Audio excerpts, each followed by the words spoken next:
Quelle est l'histoire? Quel est l'effet de l'amitié aujourd'hui? Et qu'est-ce qui rend la France si attirante? Partant de l'éternelle rivalité, c'est arrivé il y a plusieurs années. Le 1er janvier 1963, à la signature du traité entre le chancelier allemand Konrad Adenauer et le président français Charles de Gaulle à l'Élysée à Paris. Cela devait être un signe d'amitié entre les pays voisins. La journée franco-allemande honore plus de 50 ans d'amitié et de coopération entre la France et l'Allemagne. Depuis 2004, il y a une année qui est célébrée organisée tous les ans dans les deux pays le 1er janvier.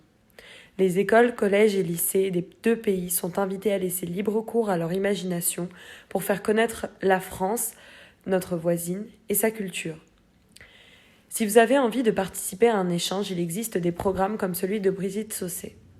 L'échange est organisé par l'Office franco-allemande pour la jeunesse, OFJA. C'est un échange sur 6 mois. Tu es 3 mois dans la famille de ton correspondant et il est dans ta famille pour 3 mois. Le voyage n'est pas cher puisqu'il n'y a pas de frais, seul le billet d'avion est à payer. Tu choisis ton correspondant et l'organisation est très simple. Donc on apprend beaucoup. Ton français s'améliore, tu deviens plus indépendant et tu peux apprendre à te faire de nouveaux amis. Et il pourrait vous montrer quelques sites incroyables tout en visitant le pays. Par exemple, la Tour Eiffel. C'est l'attraction la plus visitée du monde et jusqu'en 1930, le plus grand bâtiment du monde avec 342 mètres. Il a été conçu par l'ingénieur Gustave Eiffel. Il y a aussi le musée du Louvre qui a été créé au XIVe siècle. C'est l'attraction la plus visitée en son genre. On y trouve environ 35 000 œuvres, comme la Joconde, la Vénus de Milo ou les joyaux de la couronne de France. Et pour ceux qui veulent quelque chose de plus actif, vous pourrez voir un très grand parc d'attractions avec plus de 14 500 employés, Disneyland Paris. Vous pouvez aussi voir Walt Disney Studios, Disney Village, les montagnes russes, des voies d'eau, des transports, des tours, des thons, des thématiques et des spectacles. Et après ça, vous aurez probablement faim. Et c'est pour ça que vous êtes dans le bon pays. Des choses comme les croissants, le camembert, les macarons, des crèmes brûlées sont connues de tous. Mais avez-vous déjà entendu parler du coq au vin ou d'escargot à l'alsacienne? En outre, il existe entre 350 et 400 fromages différents en France. Et les boissons connues ne manquent pas non plus.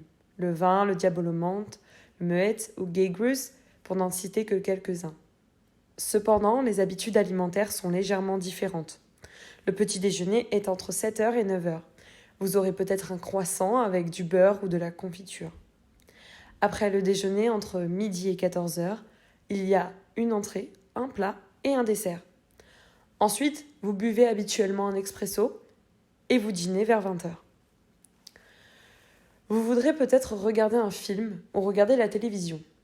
Il y a un rendez-vous franco-allemand pour le cinéma, organisé par German Filmen, Unifrance et l'Académie franco-allemande, pour connaître la culture du cinéma français et allemand.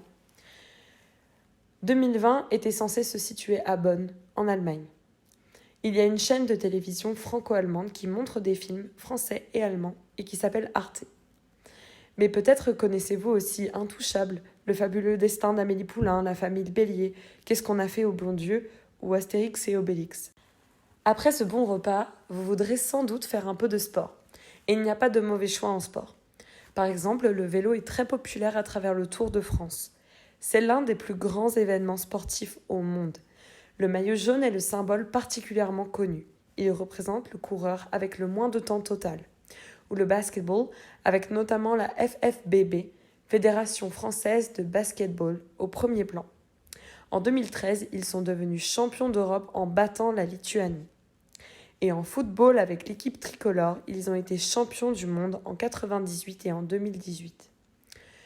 Peut-être que vous êtes plus fort pour quelque chose de plus dur, comme le rugby.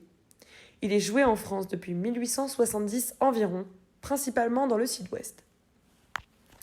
Et si vous n'êtes toujours pas convaincu, jetez un coup d'œil aux marques de mode que la France propose. De France viennent de nombreuses marques célèbres qui sont connues internationalement. Chanel, Yves Saint Laurent et Balenciaga ne sont que quelques-unes de nombreuses marques présentes en France. L'une des premières marques a été Louis Vuitton, fondée en 1854, parce que beaucoup de marques travaillent à l'international, elles ont une grande fortune et une grande renommée. La fortune d'Yves Saint-Laurent, par exemple, est estimée à environ 30 milliards d'euros. Celui de Chanel, par exemple, est estimé à environ 17 milliards d'euros.